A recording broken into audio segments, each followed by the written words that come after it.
Hello again, my name's Dave Zollner.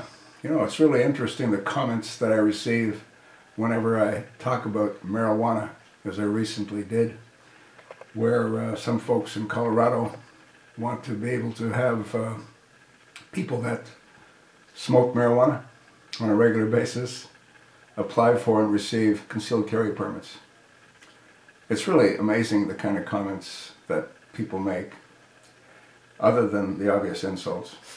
But, you know, and I've said this before, one of the viewers who ended up blocking and deleting, he didn't swear at me, he just said that I really don't know what I'm talking about.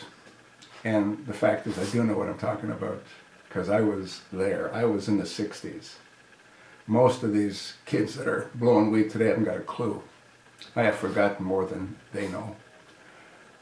And I've said this before, I personally believe that marijuana is a transitionary drug. Now, that's not to say everyone's going to transition. But what it does say is that if you didn't start smoking marijuana, chances are no one would transition. And when I say transition, I'm referring to taking harder drugs.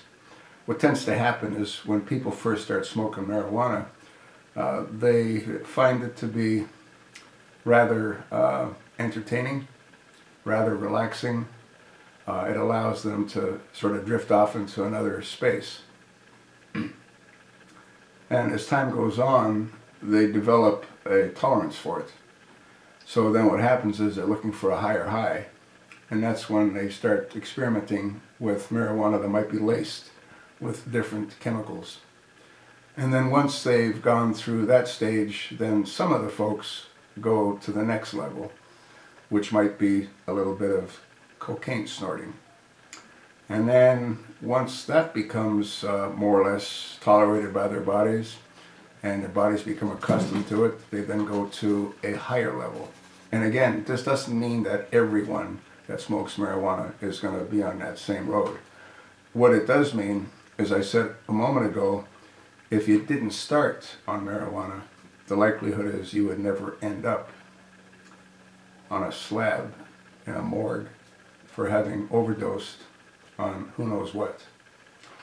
So, what I would appreciate people understanding is that I have my own opinion, they have theirs.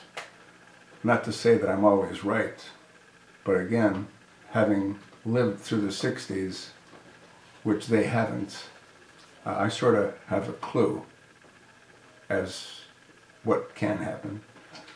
And again, it doesn't necessarily mean it will happen to everyone. But there's no doubt that it does happen to a lot of folks. Why do you think the drug industry is multi-billions of dollars a year? I don't know of any business that's more profitable than the drug industry. And I'm not talking about pharmaceutical drugs. I'm talking about illegal drugs. I sort of told you what I think. I don't even want to know what you guys think. How's that sound? Do what you need to do. Got it? Thanks.